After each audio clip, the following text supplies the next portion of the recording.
Hi, so I wanted to share this with you because it was inspired by a comment on the last video. And the comment was, "No new knowledge here." And when I read that comment, actually, I thought it was hilarious. I just laughed out loud, actually. And my wife looked up and said, "What are you laughing at?" Because it encapsulates, really, a view of a certain section of society. Now, I think there's value in what I'm going to say. I think it may be something to think about and consider, and I think that some people could do with watching that and thinking about it. But the chances are they won't, because there's no new knowledge here. It's like dealing with it as if knowledge was something like half a dozen eggs. You could go down to the supermarket, buy yourself half a dozen eggs, come home, bake yourself a cake and expect it to be marvellous. Well, you can't. I mean, you can buy the eggs, yes, but you're not going to be able to bake that cake. Because there really are two essential ingredients missing from that view. And I think those ingredients are a sense of creativity and a sense of doing. Get up and do. Now, human effort, it isn't that great as it happens. It's quite, without being rude, trivial. When I was a kid, I actually ran 100 metres, and I ran 100 metres in something like 13 or 14 seconds. That's quite quick. I was young, I was fit, I was healthy. But I compared that to the world record, and the world record is something like 10 seconds or less.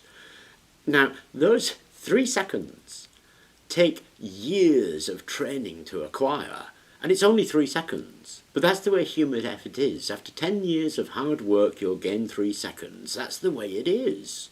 It takes a lot of work to do these things, and the work leads to a lot of failure before you have your success. But you have to be prepared to do that work. And you also have to have a sense of creativity. Now, having a sense of creativity, of course, is really quite difficult, because how do you get a sense of creativity? Well, to my mind, creativity is like anything else. The more you exercise it, the better it gets. It's a muscle of the mind, if you like. If you want to exercise creativity, one great way of doing it is to watch your cat. The cat will just wander around and investigate stuff, just whatever the cat sees as of interest.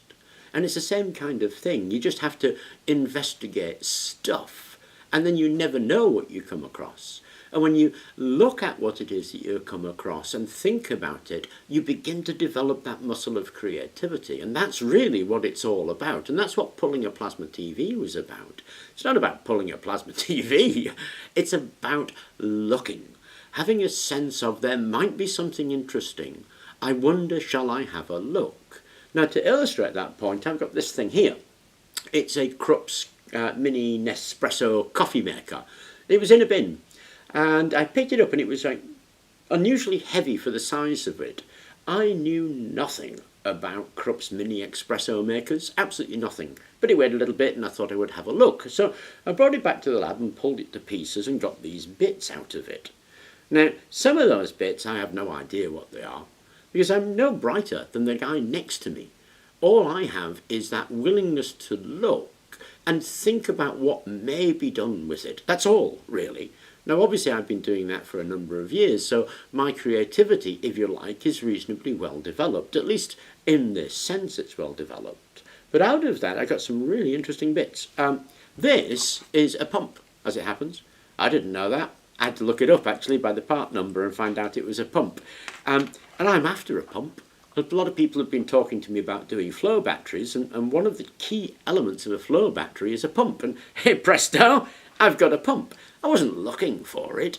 It just was in there, and I thought, what can I use that for? Here's an example of something that I thought was amazing. This is a flash steam boiler. I mean, would you believe it? Look at the size of it. It's smaller than a cup.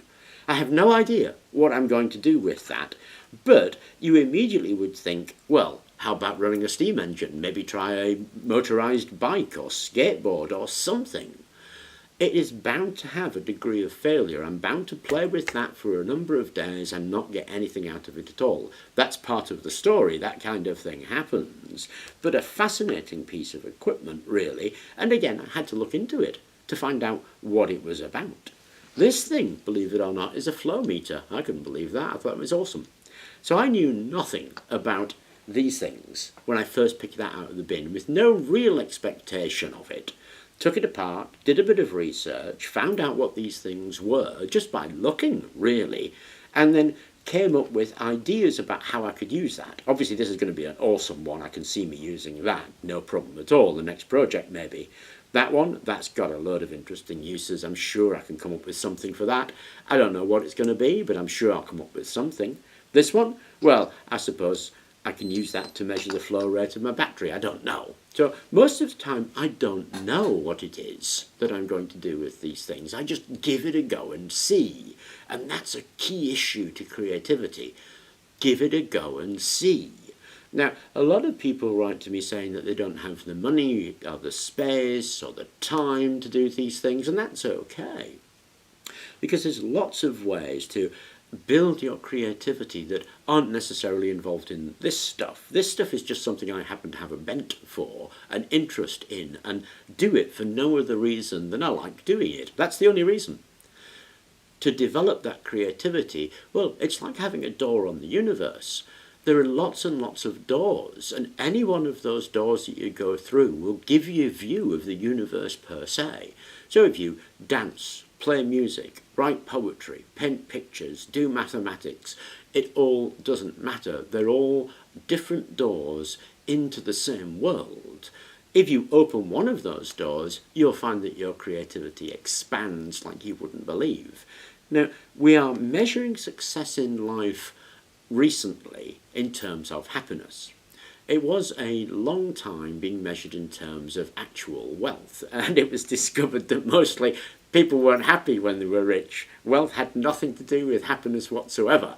What has to do with happiness is a sense of fulfillment, having creativity, and using that creativity to do something actually leads to happiness. Curious, but that's the way it is. So if you're looking for purpose in something, you're probably looking at the wrong channel, because purpose in itself isn't a goal that I think is worth pursuing. I think investigation, being interested, taking things apart and asking yourself the question, what is that and what could I do with it? I think that is what's of interest. That is what leads to, if you like, happiness. People often say that I appear to be engaged in what it is that I'm doing. Of course I'm engaged. I love what I'm doing. Why? Well, because it's happy. It's investigating. It's creating. Of course I'm going to be happy doing something like that. And of course a lot of people want to do that. And then they look and they don't quite know how. And I think that these videos where we're pulling things together and having investigation into them are some of the primary start points of where you would begin. I'm asked very often, how would you begin? Can you give me a list of the equipment or materials that I would need in order to begin? Well, I'm already doing that if you think about it, because the beginning of this stuff has got nothing to do with materials and equipment. What it's got to do with is that sense of investigation. You need to want to look. When you see something, you should ask yourself the question, what's in there? What does it do? What can I do with it? Those are the key points on where to begin with any of this sort of stuff. If you try to force yourself down a line where you think it's going to give you a reward but it has nothing to do with you, you're probably going to be really upset. You need to find that bent that you have, because it doesn't matter what that bent is. If you investigate stuff, actually you'll just stumble across the event, the thing that appeals to you. It'll just happen in your path, and then you can follow that line and you'll go the way you want to go. But it's like the famous quote from Chairman Mao. A long journey begins by a single step. Of course it begins by a single step. So what step do you take? Well, that step is really quite easy. You just take the step of looking. Are you interested? What's in there? Can I have an investigate? Those are the first steps. And they're easy enough. There's plenty of junk lying around. We throw it away all of the time. I'm suggesting that you pull this junk apart because there's a ton of useful equipment in this junk. These things apparently have a problem with that capacitor there. That one blows apparently and ruins the machine, and people throw them away. There are videos on how to replace that capacitor to get your machine working again, and on this machine. So when I pulled this apart, you can see how beautifully clean this equipment is. The chances are this is just fine. There's nothing wrong with this, this or this. It's that capacitor that's gone. So we have some beautiful equipment from a machine that was thrown away that cost us absolutely nothing but the effort of looking in order to be able to do stuff. Now, after a while, of course, you collect an awful lot of this stuff. And as you're thinking and planning about these things, you'll suddenly find that your investigations can turn into creativity at an absolute minimum cost. In fact, no cost at all, because you'll really just pick these things up as you go along. So I think that's the places to start when you're wondering where to start about this stuff. Now, there is no new knowledge here, but I think there's a philosophy that may be worth being considered about how it is to approach these things and why it is you would approach these things. Anyway, I thought that was of interest, really, even though it's nothing specific. So I thought I would share those thoughts with you. I hope you found them interesting too, and thank you very much for watching.